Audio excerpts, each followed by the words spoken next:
And welcome to this special episode of The Dental Guys. I'm Wes, the Dental Guy.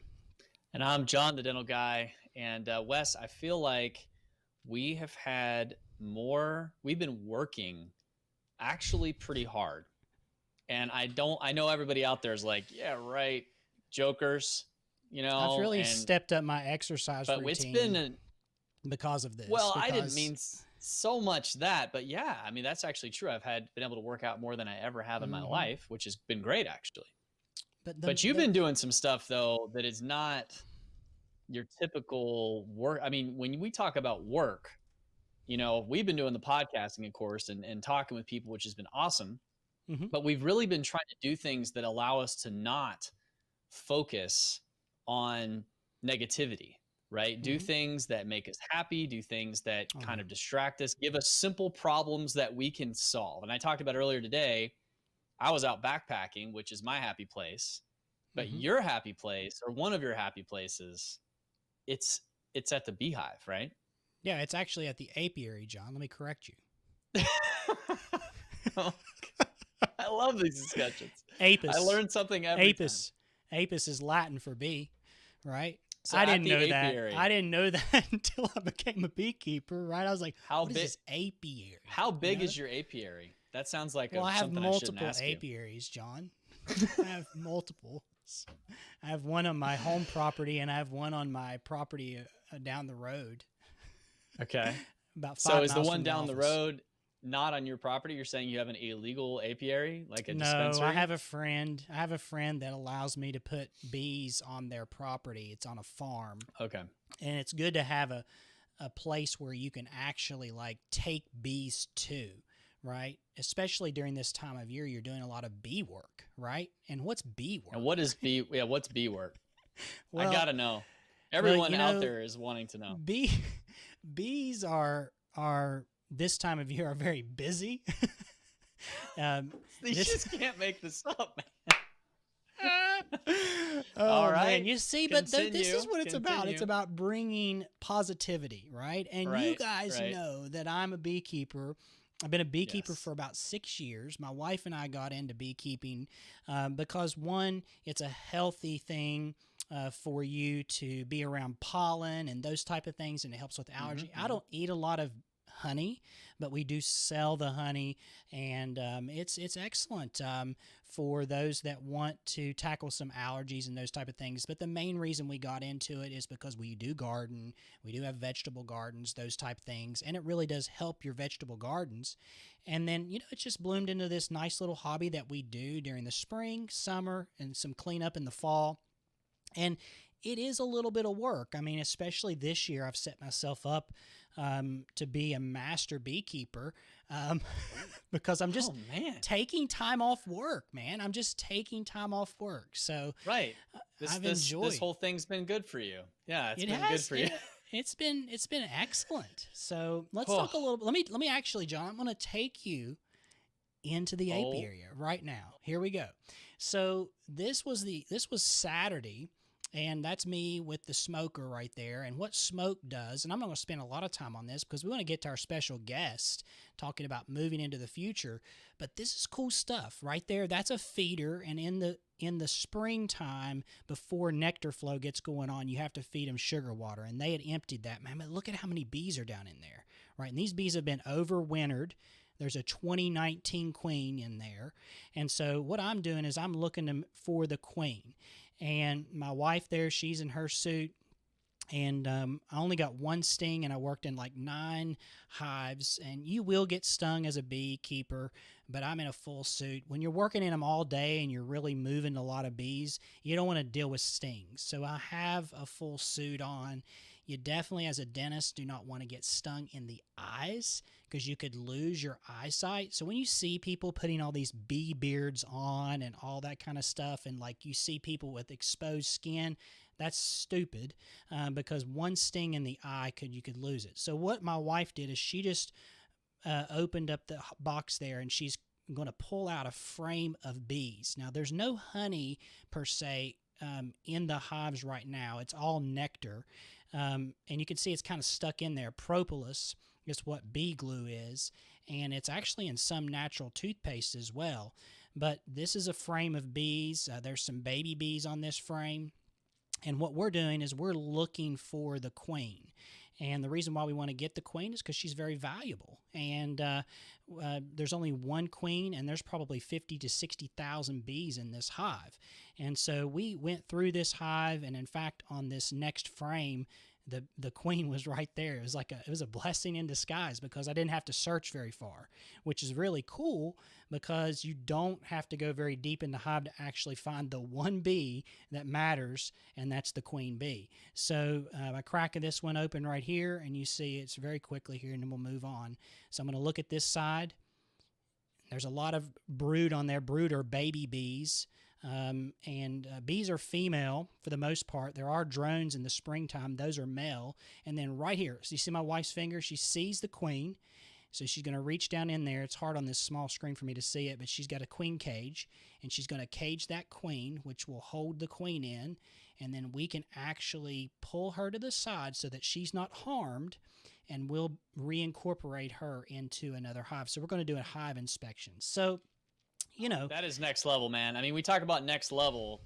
That you just next leveled apiaries right there for me. Well, it's a lot of fun, a video man. of it and everything. It looks like, well, but the reason we have this time. Wait just a minute though. The reason why I videoed it, because in the coronavirus world, when you're a bee mentor to someone else, how do you teach them how to beekeep? So I videoed splitting. So you're a bee mentor? I'm a bee mentor. Oh, okay. Well, you heard it here first. Wes, not only a beekeeper, not only has multiple apiaries, but is a bee mentor. So if you need some bee mentorship, speaking of mentorship, how do we segue out of bee mentorship? Here's how we're going to do it. Yeah. Because mentorship is mentor. And you know what? Actually, it is a pretty easy segue, because what's changed over the last 3 weeks is that we've gone from person to person, sitting in the same room, having discussions, to what we've been doing for the last couple of weeks, which is coming to you as close as we can, which is the screen. That's what a lot of us are learning from and talking through right now. And so we're trying to find the smartest people, the most inspired people, the people that think differently sometimes about things than even what we can, because they have different ways of looking at things. And we've brought a lot of those people to you, but today we've got one of our favorites. We've got one of our favorites because, Kevin Kwiecien, we've been connected with him now for a while, and we're really excited to have him on to talk about where we go from here. I mean, Kevin, I don't know how you're going to follow the bee mentorship. That's a tall order, man. I'm not going to. I'm done. It was painful. Was that painful or what, man? No, but it was awesome. I don't know. You guys can see me on the screen before that. I don't know if you could. And I was leaning forward. Oh, I was like wanting to see the queen. I was totally into it. I learned a lot. And I learned that you might be on the edge of being an illegal mentor with multiple apiaries. Multiple apiaries, isn't that like polygamy or something along those lines? So Kevin, what are you doing? What are you doing to pass the time? Let's talk about. Do you have any weird hobbies? Not like that. Oh man. Well, Kevin, welcome back to the show. Thank you. This is such a time, and the fact we have this time, it's getting us into places sometimes that can be really positive, I think, and we can try to enjoy, some of these distractions, but there's also a lot of negativity going around right now. There's a lot of people that are super worried and concerned, and I'm sure you're talking to these people throughout the day multiple times. And what are you hearing, and what are some of the things that you're kind of counseling people as far as, what to do, what not to do during this time? Well, Kevin, first of all, who are you? Right? That's right. For those who have not met Kevin. John, you just cut right to it, man. I love you. I like it, because that most people know Kevin. They've seen him a couple times on the show. John, but Kevin, talk about what you do. Simmer down. Man. It's okay. Yeah. I got excited about the apiaries. I am totally. Me too. I think we're done talking about dentistry. I think we just stick with the apiary and call it good. Awesome. That is awesome. Kevin, tell us what Kevin, tell us what you do. Oh, as in, you really want me to? Yeah. I, on a day-to-day basis, I, of course, as you guys both know, I'm a dentist and got into education early on, And, I had private practice for years. And as I got into education, more and more, I started, it just evolved into giving back a little bit more. And so as it's evolved, what I do now, the short answer is I work with dentists and dental teams on a daily basis to help create an environment that is filled with love and filled with joy, and part of, so everybody feels part of a community that's predictable and very health centered, helping each other be healthy as a community, and thereby leading by example to help our patients be healthy. And that is that's in broadest terms, that is what I do every day right now. It feels great. Well, this is one of these. Go ahead, Wes. Go ahead. Well, I was just going to say, in this situation, your advice is some of the most sought after advice right now because of your interaction as you go into offices or are helping people through a time like this. What's your general vibe on the offices that you're working with currently? Well, two things. One is I try really hard not to be an advice giver, believe it or not. I come from, my mentors have always been great facilitators. So as opposed to let me give you advice and tell you what I think you should be doing, I look at every day as a helping you come up with a plan that feels good for you individually so that you embrace it. That's what facilitating really is, right? Helping you decide what is in your best interest and what is your next best step and how do you want to feel, and not me telling you. My advice is you feel great, you take out all the loans, you put your team on unemployment, and you work on your systems. No, that would be advice. But if I said that, that wouldn't. It's different from helping you see what you could be doing and what makes most sense for you. So what are some of the questions that you ask, I guess? Maybe that's a good way to start is what are some of the questions you ask a dentist or a team to help them clarify which route they should take during a time like this? Always start broad, start global. What is it that you're feeling right now? What is it that you know right now? What is it that you think you know right now that you would like to know more about? Draw it in. What is it? How are you feeling? What is it that you've heard out there that you feel like you know to be true? What is it that you from the deepest part of you that you really know to be true? And what is it that you're questioning right now? And what is your sense of a direction you want to move towards right now? And what might be holding you back? What things do you think are holding you back from that? So these are and then start to move towards what we're moving towards. I don't know if what do you think are some of the biggest fears that people are expressing to you these days? Well, I mean, the obvious. The fear is, am I going to use up all of my money? Are my patients going to come back? Are they going to want dentistry when they come back? Will they be able to afford dentistry when they come back? Even if they can't afford it, will they spend the money because they're going to be living in scarcity when we come back? Will my team find another job while we're gone right now? Will I be able to hire them back when we come back? Will I be able to have everybody when we come back? We don't even know what our capacity. So you see that this anxiety of the unknown and wanting to know that. So, I mean, as we've probably everybody on this podcast right now, including you guys, even when you try and stay positive and you believe it's positive, those thoughts run through your brain at some point in time. It's what you do with them that is the game changer, right? Man, there's so many things I think that are running through our heads right now. You mentioned 90% that have ran through my brain, and where you go with that is exactly what you're trying to help people with, is that you are assessing where they're at right now. And I guess, what I'd like to know is, what do you feel like that the number one, not even issue that we're dealing with is do you think that we're dealing with unknowns at this point? Is that the number one thing? Everybody just says, hey, I don't know. And then what would you say to help them to facilitate maybe a calm, right? Or a peace. A somewhat of a keeping it real. I was having a conversation this morning with a client actually talking about how is it that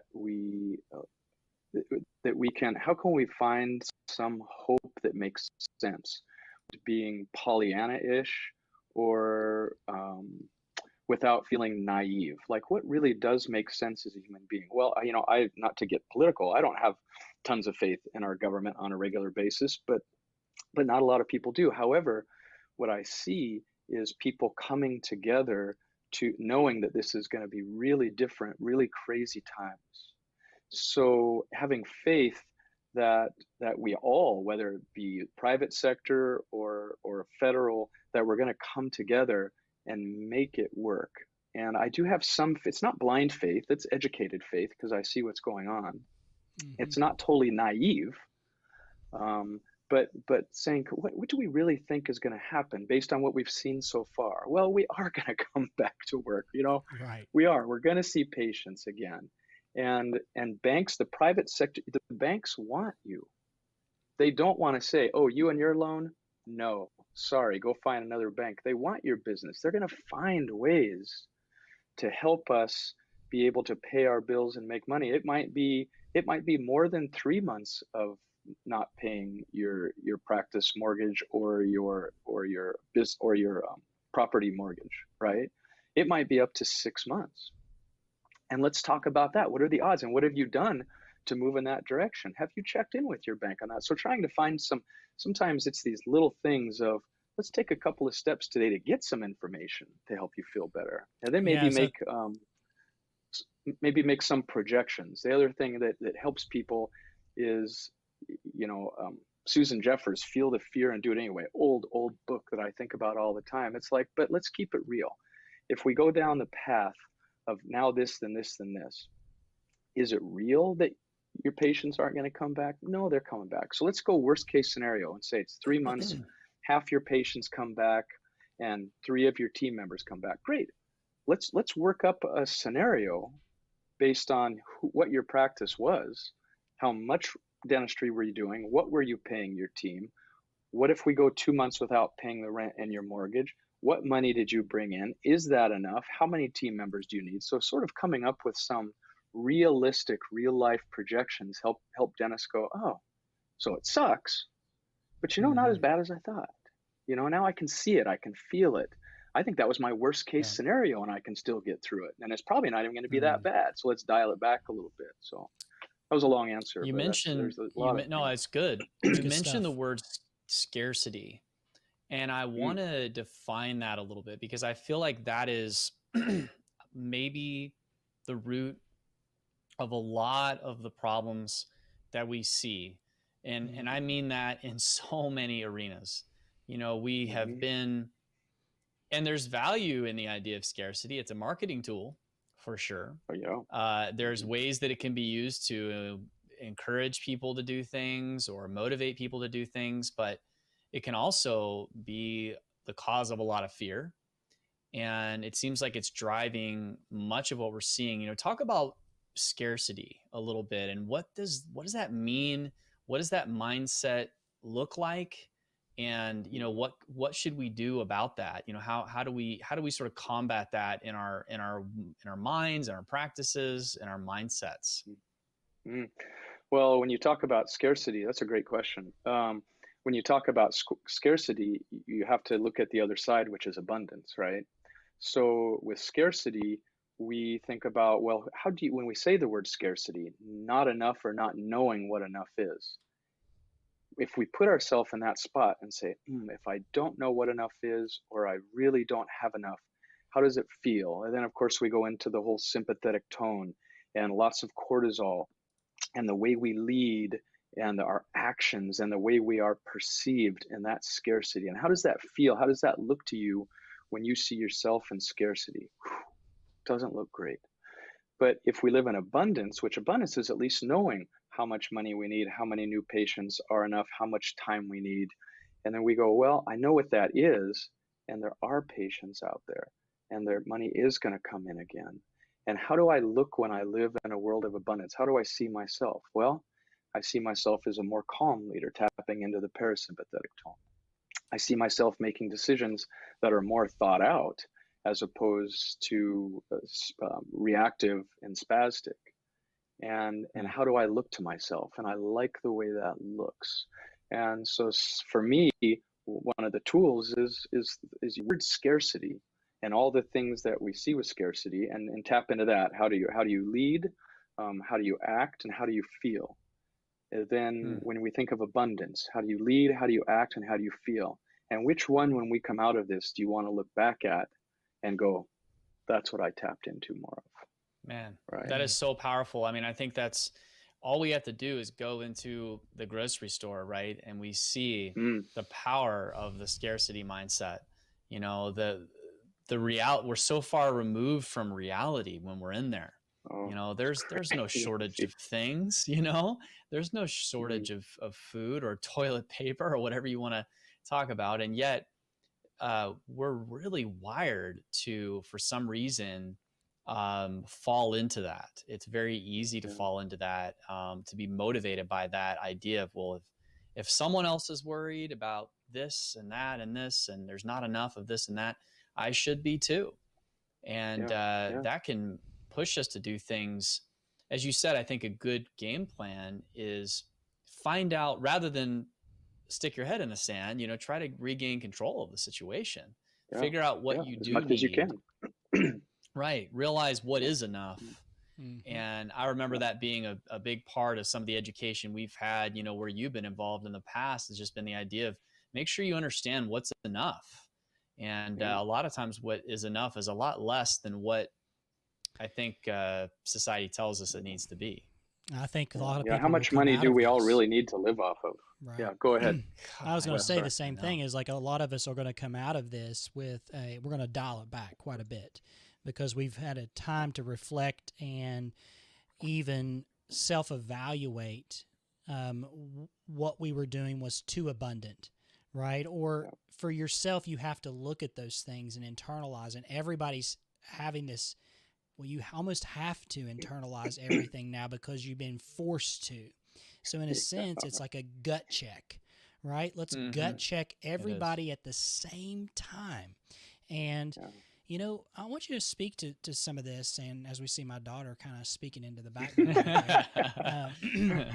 So what are some things that we should not be doing during this time? What are some things maybe we should be focusing on? I think you've spoke to some of that already, but specifically, and I know that could be each individual person is different, right? But I think there's some core concepts in what you said there, what not to do and what to do during the downtime that we have away from this clinical, right? That's what we do. It's like we are in the mouth. We work and we do things and we create things. So what are some things that we should not be doing during this time? And maybe what we should be focusing on? Well, it's a great question. Not to really focus on the negative, what should we not be doing, but in the grander scheme of things, you know, my personal opinion is what we should not be doing. We should be taking advantage of the situation for what makes sense, because we're silly not to, but we shouldn't be taking advantage of people or the situation for the dark side.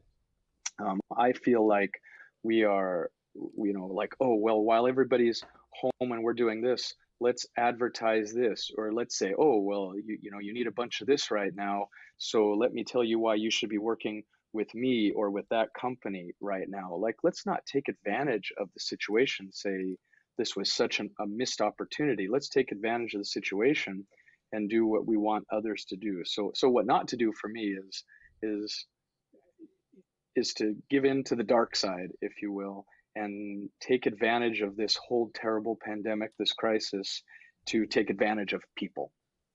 Because I see a lot of that, and it rubs me the wrong way. So that's what we should not be doing, for sure. And so conversely, what we should be doing is everybody give a little bit. You know, there's several companies that I know about that like the executives are taking a 25% pay cut across the board, and people are job sharing so that instead of 5 days a week, they're 2.5, but they got to keep their jobs. So everybody's sort of sharing the burden a little bit, but it helps create a sense of community and togetherness in it. And that's what we should be doing, is creating community and sharing things together to make us feel better. So, that's the only real not to do is, for me, it's the don't take advantage of people because right now so many people have this opportunity to really take advantage of people, I think. Yeah. And I think that's been kind of the whole focus of our podcast. We were talking about this. So interesting you bring this up, because just the other day, I'll try to keep this as general as possible, but there's so much out there, like you say, where people are kind of using this opportunity. I guess what it boils down to is when you give people a lot of time and you give people some stress and you give people the ability to respond to that stress, there are things that come out that are sometimes really awesome and sometimes, really inspiring, but there are also sometimes the worst sides of things. And that's not to judge per se, because we're all under stress and there are things that we don't even know about going on in people's lives, that you can't really judge from the outside, but we certainly can judge the outcome of some of those things, and we can say, this is not a good outcome. And this is not and it seems like our world in dentistry, and I think there's a lot of cottage industry type of worlds are this way, that, we're pretty tightly wound.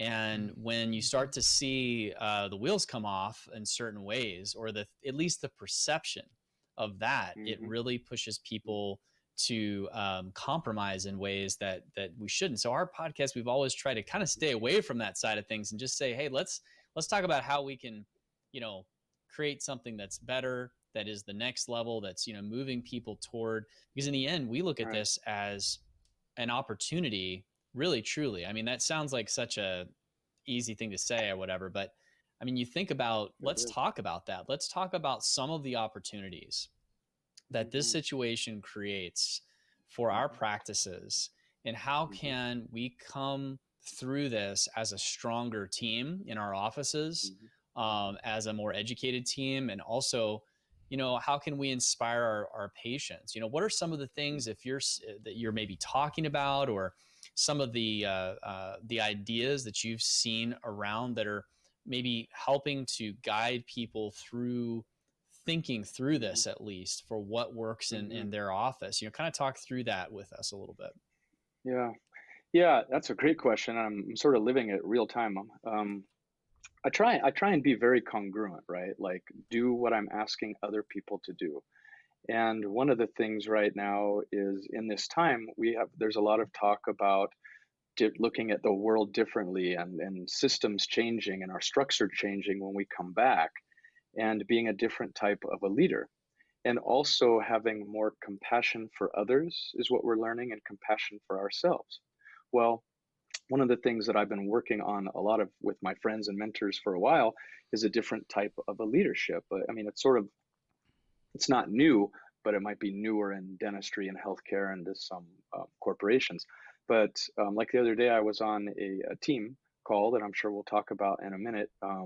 It was a practice I was supposed to travel to, and instead of traveling there, we broke it up into 3 2.5-hour segments over 3 days. I'm doing that with a lot of people right now, several. Anyway, on one of them that I was with the other morning, I think it was our 4th call. Yeah, so we added one. It was a 4th, and we always do, check-ins and try and, some grounding, if you will, before we have our meetings. And that could be oftentimes it's think of a word that describes how you've been the past week, and a sentence that helps everybody understand where that comes from. And then a word that describes how you're feeling right now as we start this meeting. And one sentence that helps everybody understand where you're coming from, so that we can all understand where we're coming from and start to create vulnerability-based trust with each other. Well, so I've been doing that for a while. So now I'll get to the point of the story. So on the fourth call, I thought, you know what, Kevin, lead by example, be congruent. You know that things are changing, you know things are evolving, be part of that. So as there were 9 of us on a Zoom call. So you're seeing everybody on a screen. And even with it, I started the first couple minutes with a grounding meditation. They didn't see it coming, you know, but we all, you know, we're all in different places, everybody in their house. And I said, if you want to sit or you want to cross your legs, whatever. And I just sort of led everybody through a nice grounding meditation. And I said, you know, if you want to close your eyes, you may. If you don't. If you want to participate, do. If you don't. And I sort of went through it. Of course, my eyes were closed. And it was a couple minutes. And when we finished, and, you know, and I said, take one last deep breath. And when you're ready, open your eyes. And I opened my eyes. And on the Zoom, you felt this peace. You felt more calmness to start off a meeting than I have probably ever felt. And I thought to myself, why didn't I try that on earlier? And that's who we want to be right now, and that's what really helps, is what can we do for each other is some grounding, some different grounding, some ways to come together as a community that helps us all get through this together. And so that was part of being a team, that we're all in our houses with all this anxiety. A couple people, actually, one roommate had been positive for the coronavirus, and a lot of anxiety. And we did a nice grounding. I don't remember if that was the question. I got off on a tangent there, but that was no. It was essentially, yeah. How do we think through, you know, with the potential of all that negative energy going on? You know, how do we kind of just escape from that and start to kind of build on what we know, which you said at the beginning. You know, what do we know to be true? You know, and I think if we start by just calming ourselves, being able to you know, be in that moment of just knowing, hey, we're where we are right now, you know, we're okay. We have this community. And I think if you can extend that out to your patients and have them kind of feel that along with you. I know Wes and I, we've been trying to, you know, remain connected. And I had the coolest thing happen the other day. You know, I was meeting with my team and I had put out a couple of little videos on our Facebook page. And one of my team members, just about a day later, she just said, hey, you know, you mentioned if there was any social media stuff we wanted to do that we could. And she had spent, I don't know how much time recording video of her putting together pictures of our team from like meetings we'd attended and some like exercise sessions we'd done together at the office and stuff and she just sent it to me and said, hey, if you want to use this, use it. And, you know, you put that up and you start to see these responses like, hey, I needed that. You know, I needed patients are saying that I needed that. I needed to feel a sense of normal, that the sense of community, connectedness, rather than, you know, seeing another news story or hearing another doom and gloom situation. And you start to remember the humanity of it all here, you know, that we're all feeling most of the same things, you know, and that's what I think of our patients. Think of that, man. Well, think of that, John, like what you and your, what was her name that did this? That did the Facebook stuff for you? That did the video? This was Amber, was her name. Amber. What you and Amber did is not only did you help people feel a sense of normal and a sense of connectedness and a sense of fun, what you also didn't do is you didn't say, hey, patients, while you're home, let's talk about implants right now. Let's talk about when you come back, why you're going to need that implant. What you did is you just created some connection and some familiarity. So good, and that's what makes you different. So, you know, I think this is a good time to talk about this because, and I kind of wanted to talk about it last time, but it wasn't appropriate for who we were having on. But I think you'd be a good person to talk about this. My wife and I were in the car the other day, and we were driving up to the office actually to get some things. And I'm dying to know what this is, just because your disclaimer makes me the intrigue is burning right now. We may have to end this early. It's gonna. Oh man, well, because I'm that guy, right? I mean, like John knows this. Like, I could pull out the next thing is like right behind that door. Okay. Don't. All right. Come on. Right? You don't. All right. Punchline. Get to it. No, this is serious. This is serious, and I think you can help You're a lot of driving people. to the office. We're driving to the office, and my wife, I'm 42. She just turned 40, and she's like, "Do you remember the time that you heard that dentist had the highest suicide rate?" And I was like, yeah. I was like, I wonder what that is now. And dentists don't have the highest suicide rate. According to the CDC, we're not even in the top 10 any longer. But it's construction workers, I think, are the highest suicide rate. But we know that this is a time, Kevin, where people are actually just getting out of dentistry. We know that because John and I saw practices go up for sale within the first couple weeks. We know people... I know a person that manages lots of financial things, and one of his longstanding partners just said, "I'm done." He's like, "I'm ready to get out," right? But then the worst out, right? The worst out is suicide. And I would hate for someone that's listening to this right now not to reach out if you're thinking about it. Please talk to someone. Kevin, talk a little bit about that, because I'm concerned a little bit about that. John, Wow. Are you concerned? Well, our profession is certainly, we're teetering a little bit in some situations, and people are feeling like, we talk about all this negativity that's swirling around. This is the time to certainly address those things. We had a patient in our practice, who just was a physician, and he was, he's in the ICU on a ventilator right now. And you start to have that fear combined with the financial stresses, and people are struggling. Kevin, what do you think about, like, mental health during this time? It's definitely got to be a focus that we have to have.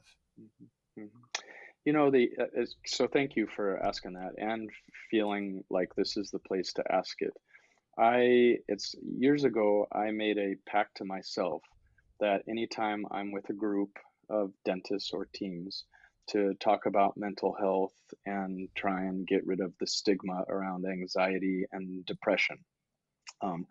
As you guys both know, if we were to poll all the dentists in the world, you would find that there's a certain personality type, DNA, call it what you want, that is alluring for people to go into dentistry. And those are people who are high achievers, who have high anxiety, who are perfectionistic in nature, and therefore there is a lot of anxiety and depression in dentistry. And then, of course, couple, again, as you guys know, that we think that certain person, when they were younger experiencing a dentist, experienced this quiet room where you were the boss, and it seemed to be you had some respect, and the patient couldn't talk back, and that was all we saw.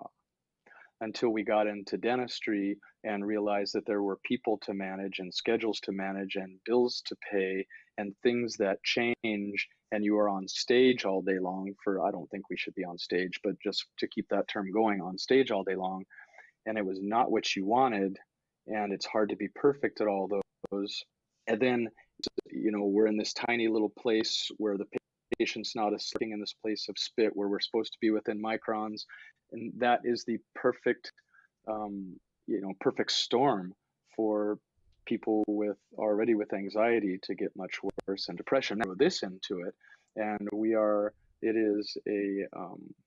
it's a fire ready to just explode.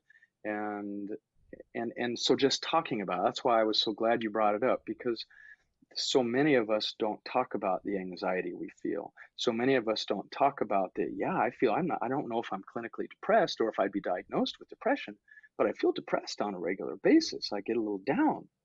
Well, okay, then that is what it is. I don't care if you're diagnosed with clinical depression and taking a medication, whether you are or not. I don't give a crap. I give a crap that we talk about our anxieties, that we talk about that we go through times of depression, that we talk about how it affects our lives, and that we need to talk about it more and more. And I think we all probably have, when we look at it, a personal story of probably a dentist friend who has some high anxiety, who deals with depression on a regular basis, and we just want them to know that that there's hope and that they're not alone. And that goes back to what we started this conversation with. How do we give each other hope to see on the other side and know that it's going to be okay, but not just Pollyanna-ish, oh, don't worry, it's going to be okay. How do we help them visualize what that's going to feel like, what it's going to look like, and the steps we can take to start moving in that direction? And that is how we overcome that a little bit. And that's such a good word, man. Yeah. Kimberly, my girlfriend, I mean, we've lived together for years, but we're not married because my wife won't allow it. But that's a whole different story. But anyway, she, for years, off and on, she worked for the crisis text line. And because she wanted to give back, because we all deal with a little anxiety and have a history of some depression and just being human beings. And some of the stories I hear when she donated her time, she went through all this training to be a volunteer on the crisis text line. And, she was exhausted at the end of them, but she felt this reward, yet she saw what people were dealing with. And we were just talking about that the other day, as far as, how that's going right now. And although we don't talk about it on the news a lot, is the suicide rate up right now? You won't hear about it. But people are deeply depressed and anxious right now. And so it's a matter of helping them feel connected. And like we said a couple minutes ago, grounding, just some catching your breath, tapping back into the parasympathetic tone, getting that adrenaline down. And it's amazing what it can do to help all of us, because we all deal with some anxiety and depression. You may not know that you do, but I promise you do. Well, and this whole scarcity abundance mindset is really comes right back to this core part of what we're talking about here, of being thankful first off for just what you have right now, realizing that, we are going to be okay.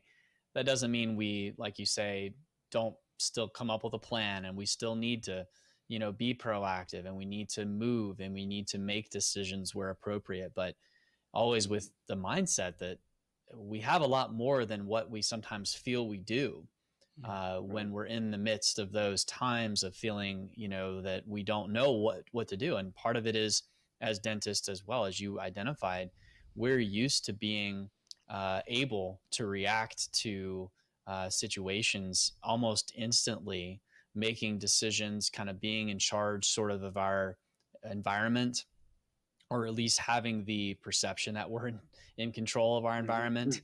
And now we've lost that sense of control.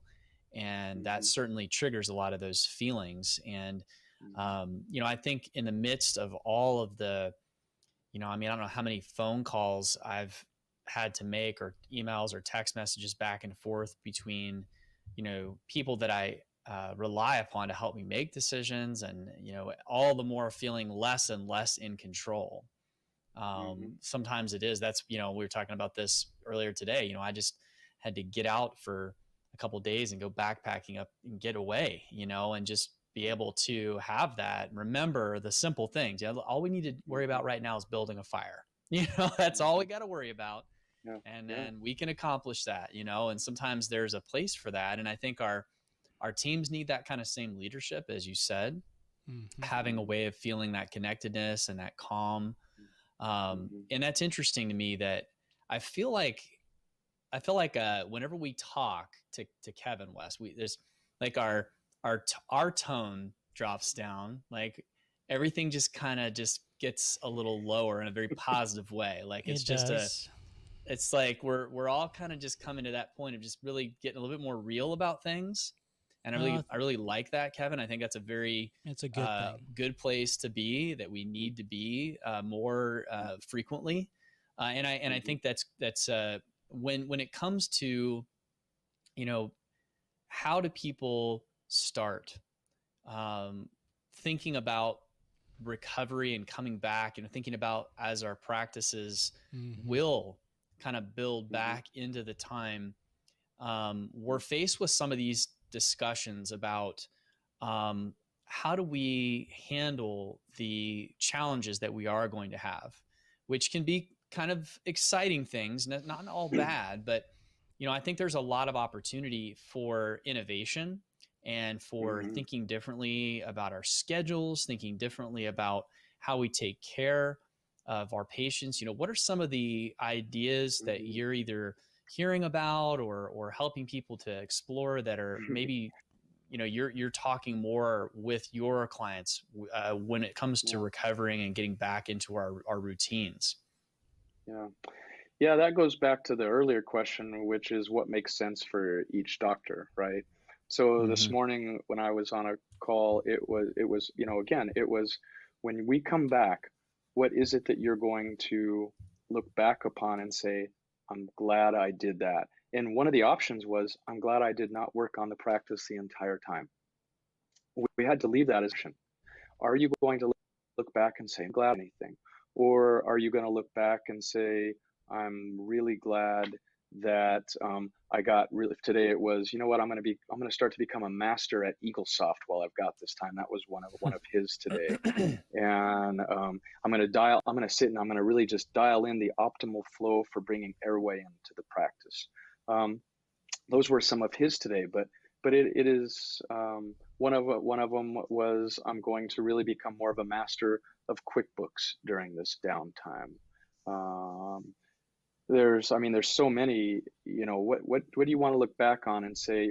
One of them was, really start to get better templates for the chart notes. It can be little things like that, or it can be big grandiose things like looking at what does your optimal new patient flow look like? You've got some time. If you had to create optimal, what does that look like for you so that you can share your vision of it, not what you're going to do, but your vision of it with your team and have them give you some reflections and add to it. You can say, while we were down, I put some thought into this. I thought, this is what I'm thinking about. Now, what are you guys thinking? That's what I did during the downtime. But maybe for some, it was, during the downtime, I knew it was in my best interest was to help distance school, my kids, to go backpacking, to take some self-reflection time and to get good at meditating. In fact, I missed all you guys while we were gone, but I didn't think a lot about you.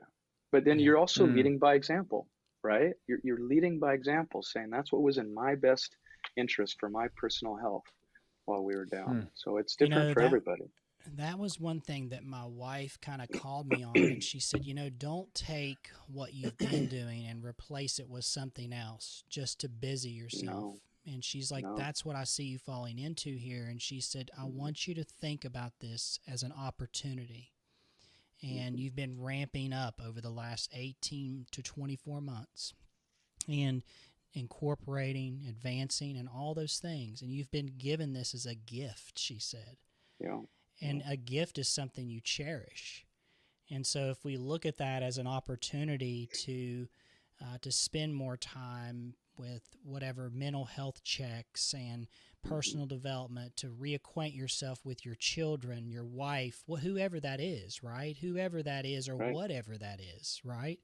That you're not just replacing one thing with another. And I think it's so important. We're prone to that coping mechanisms, of trying to find a way to cope, and that can be healthy or unhealthy.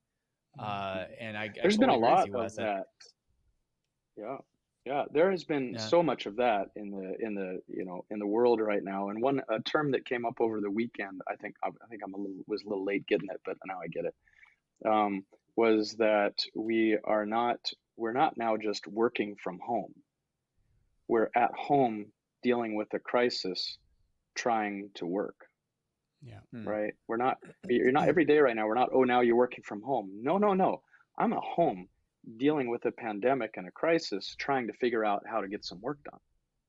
Right. With schooling it's my like kids from a distance. Yeah, school at home. It's not the same. The kids are feeling these things, and that's the thing. Like you're so right. It's so easy to say, okay, kids, well, we just transitioned to school from home. But the kids, man, there's a lot going on in those little minds, that they're hearing things, they're seeing parts of headlines, they're hearing the news reports, and there's a lot that they're processing that is, and we are as well. that's competing with what we kind of say we're trying to do. What are some of the things, what are some of the characteristics of a practice that will be successful coming out of this? Like, what are some some thoughts, some words, some characteristics? I mean, when you think about going forward and how things are going to change, especially initially, what are some of the things that you would be emphasizing or focused on with how to structure your even just your thought processes, the way you handle your team, the way you handle your patients? Mm-hmm. Great question. I think part of that is go really big. The biggest part is being a congruent leader. Think about how you want to lead. When you look at yourself, how do you want to be perceived? Like we were talking earlier, the difference between scarcity and abundance. Well, if I come back from this and I'm the same leader that I was before the break, I would be disappointed in myself, I should say. I wouldn't be disappointed in either of you, but I would be disappointed in myself, because if I'm going to be congruent and lead by example, I'm going to say, you know what, during this time, there was some self-reflection. I learned a little bit about myself. I learned more about who I wanted to be. I learned about things I appreciate more. And then you don't just talk about it with your team, you do it. You lead that way. You are a congruent leader. And that means you have to change. And that might be helping everybody, having a little more compassion for yourselves and other. That's maybe what you learned. Maybe it's starting out your mornings with a different type of a leadership, which is, I feel like what I've learned over the break is I need some grounding. So really every morning in our morning huddle, we're adding 2 minutes to it, because the 2 minutes is some intentional grounding, because that is who I want to be as a leader.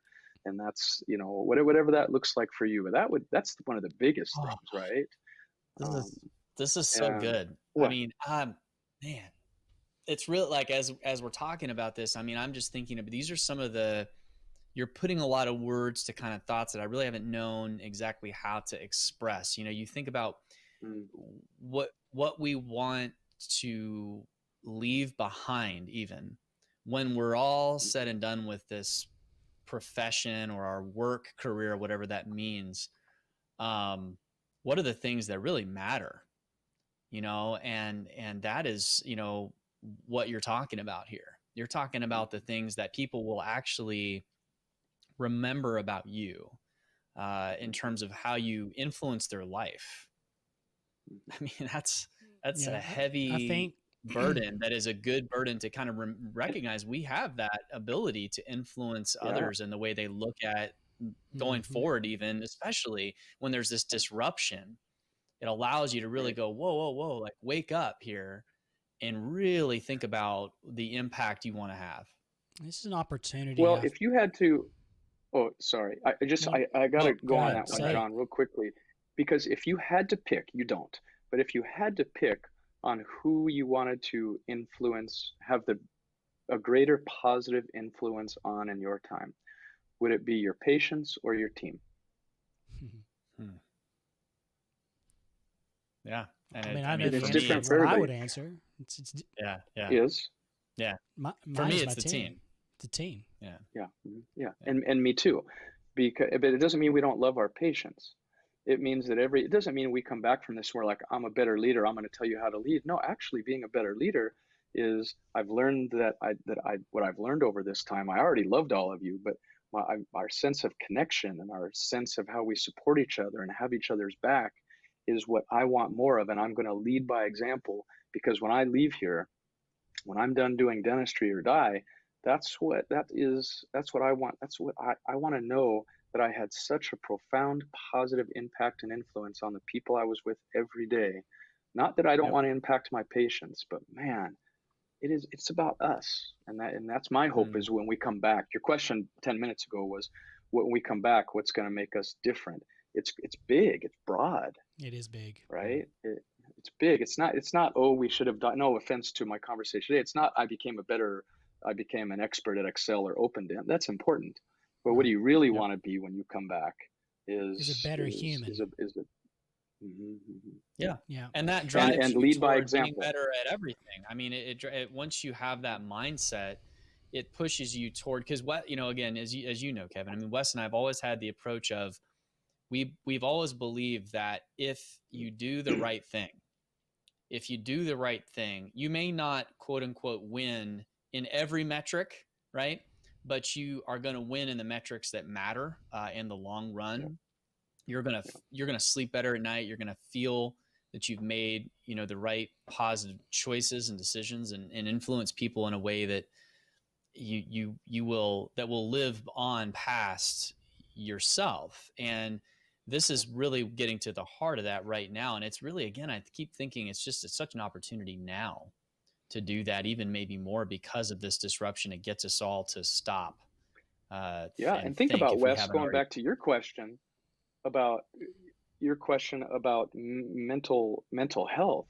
Why can't we say, you know what, the other thing I reflected on during the time off is we may all feel, none of us here are dealing with anxiety or depression, except I know we, as we're humans, and how do we bring that to our patients? How do we, and that might be something we come back with, right? We integrate more as a leader when we come back, is just more and more, a little bit more of that, and we'll be a better society, you know, and we'll at least have our comfort in our community.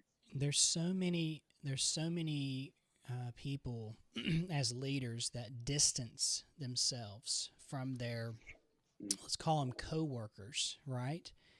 And I like to call the people that I work with my team, you know, and I was kind of, there was jest about that from a standpoint of not from my team. When I started pumping this idea of that we're all level here, we're all on the same playing field, we're working towards a common goal, and everybody's heard the acronym Together Everyone Achieves More. And I can remember years ago, like when first implementing that, how that everyone gravitated towards that leadership style.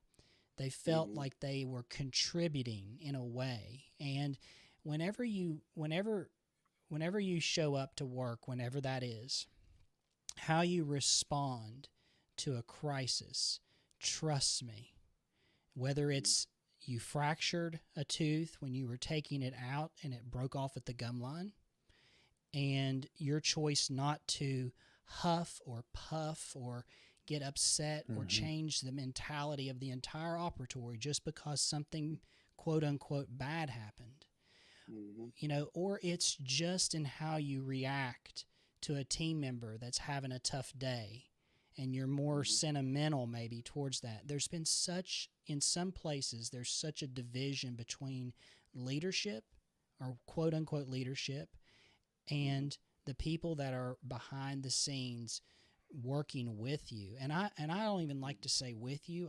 I like to say they're working alongside of me, with me. We're moving together. And my team members have already responded in an amazing way from the very first day in sending me text and saying they really appreciate it. And I'm not saying I figured it out, because I've far from figured it out. And I hope that I am going to be better because of this whole situation. I will strive to be and purpose to be.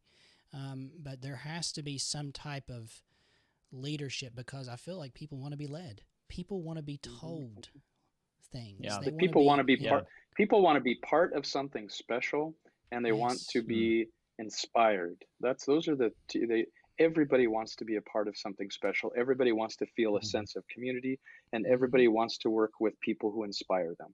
That's it. Those are the three things. Well, and it tends to also lead to success in your practice in other ways as well.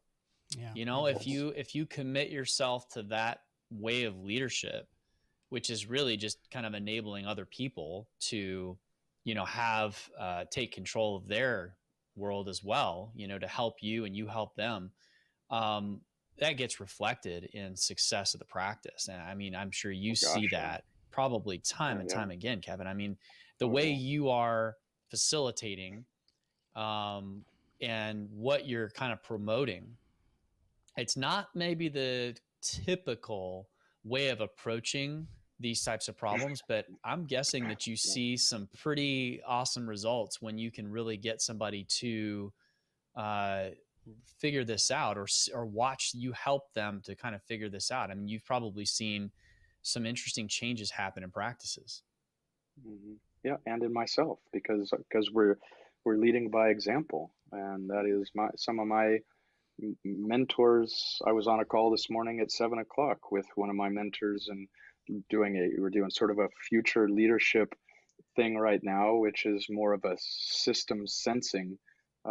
It's a whole conversation we could have, but and that is that is who we want to be as we lead by example. We're pushing ourselves as we're inspiring others. We're helping ourselves helping them be a better version of themselves while we are doing it simultaneously.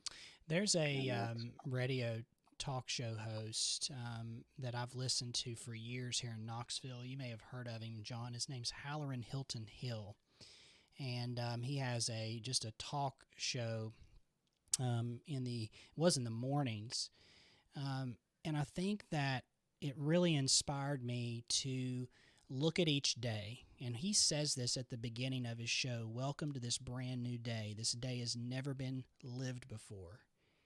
It's a blank canvas. If you will it so," right? And he talks about, I won't read the whole thing, but he talks about basically take this opportunity at the beginning of today, and you said this, Kevin, to write down things, maybe mentally. I think it's important to write things down, and to look at the amount of things that you're grateful for, right? Look at some positives before you get into the negatives, right? Mm-hmm. Because if you can circle back to what you're grateful for every day, man, does it ever make a difference? And that's something I'm not as good at that. That's something that I'm always trying to work on. I'm sitting here looking at a CD that my daughter and her choir, and we did a little study on Sunday morning with a bunch of teenagers, middle schoolers, and I played some music from the choir that they had sung, and it says, "I have been blessed." Mm-hmm. Right? I'll hold that back up there, Kevin. You can see that. Mm-hmm. Right? Mm-hmm. Now, why is that important, right? Why is it important to realize that you've been blessed, right? Mm-hmm. Because it pushes away the negativity. And so when you have that moment where you recognize the blessings, the gratitude, right? Like, one thing happened here. I'm just going to share this. Going to open up a little bit about this. My wife had a doctor's visit today, and I'm not going to share what it was, but it was something that was it's tough for her, right? Mm-hmm. It's tough for every woman. Mm-hmm. And one thing that I have had trouble with is taking the moment, right, and making that the moment. Put away everything and focus, right? And my office manager that is retired now, she would always look to me and she'd say, "Wes, focus. Focus on what I'm telling you, right? Do I have your attention?" Or she would say, "I don't have your attention. You're not listening to me," right? And then I would be like, "Okay, I've got my attention." And that's one thing that I want to work on, is taking the moment for that purpose and that person. Mm-hmm. Living in the present. Living in the present, man. Mm-hmm. Man. Well, I think that this, having this discussion is really a breath of fresh air, Kevin. I mean, it's what I think we really need to be. There's so many things we can't control, but this is one thing we can control. The way we look at things, the way we think about things, and and the way we choose to lead through this time, whether that's at home, whether that's at the office. So tell everybody who's listening to this or watching this a little bit about how can they connect if they want to learn more about what you're doing and about kind of how you're helping practices and dentists to kind of learn more about themselves and create the type of environment and the type of practice that they want. Where do they go? How do they get connected with you? You can. sadly, social media is not my wheelhouse. So it's a necessary evil for me. I'm just not good at it, and I claim it. But I do have an Instagram page, K Squared Facilitation. I do have a Facebook page, K Squared Facilitation, and I do have a website, K Squared Facilitation. Or you can always email me. It's pretty simple. It's just Kevin at ksquaredfacilitation.com. And I do think it's going to, what I do now, I promise you will be different next year. I promise you it'll be different in 6 months, because we are going to evolve with the times. So this has helped me see a different vision of how I'm going to be contributing to dentistry as we move forward, because I feel fairly certain that exactly what I do right now is going to be different 3 months from now. Because I want to give back to dentistry in some way, shape. I want to help create community, and I don't want to take advantage of the situation. I don't want to be that guy. So, so what it's going to look like, I don't know. I just know it's going to be evolving, and it's going to be cool. If you're listening to this right now, you know, the dental guys have endorsed and said we would endorse a product or give a thumbs up or something right now. And I think hands down we can say that we really thumbs up to what, I mean, that's the least I could say, to what Kevin's done for us, you know, in our careers as technicians. But the conversations that we've had even just now and behind the scenes, they will live in our minds for the rest of our lives. And if you're looking for somebody like this, John, I think this is an opportunity to reach out to someone that is going to help you and that understands and that truly understands what you're dealing with right now. And I think that's something that, you know, is really rare. Somebody who is, you know, an accomplished clinician understands what you're doing in your practice, what your true challenges will be, and yet has the ability to kind of look outside of just that and ask you the question, you know, well, where do you want to be? You know, where do you want to be? And that's what we all need to hear, or need to explore. So good. This has been a great episode, and we'll be releasing this on all of our regular outlets. And so if you're listening to this, we appreciate you listening. And on the live stream, there's been a few listeners here in this afternoon hour. It's been good to have Kevin come on our show and talk a little bit about these things. It's a great show. It's impacted me, and I know it's impacted John. And so I'm super excited about what's to come on our show from this. And if you want to reach out to Kevin, you heard how to reach out there. We'll put his contact information in the comments section below, so you can reach us out there.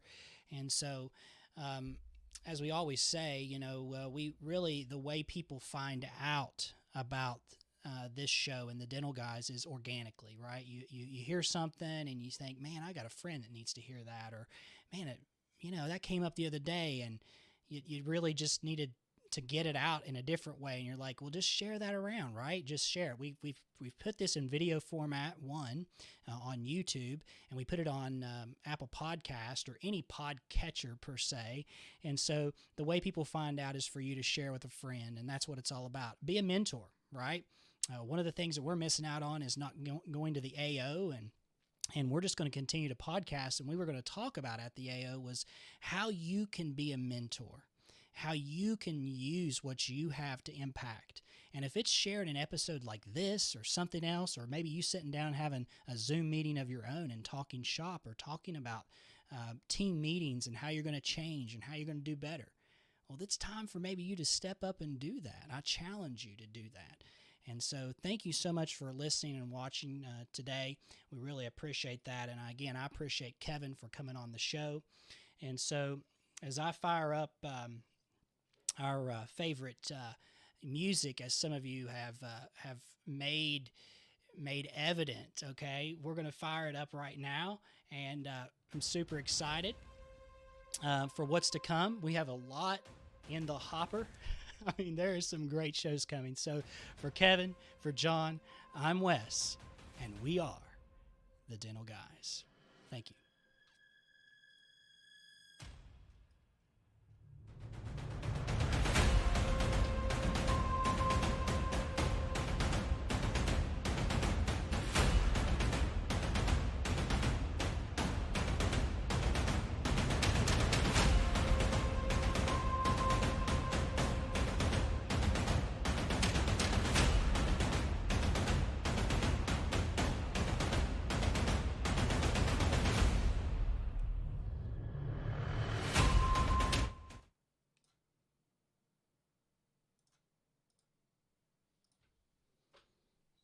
It is pretty good music. We're off. It's pretty dramatic. It's pretty dramatic. Cool. It's kind of X-Files, sci-fi-ish. Right. Two minutes of it at the intro. I was getting into it. I was like, you can just keep it going, man. I know. We have some other ones.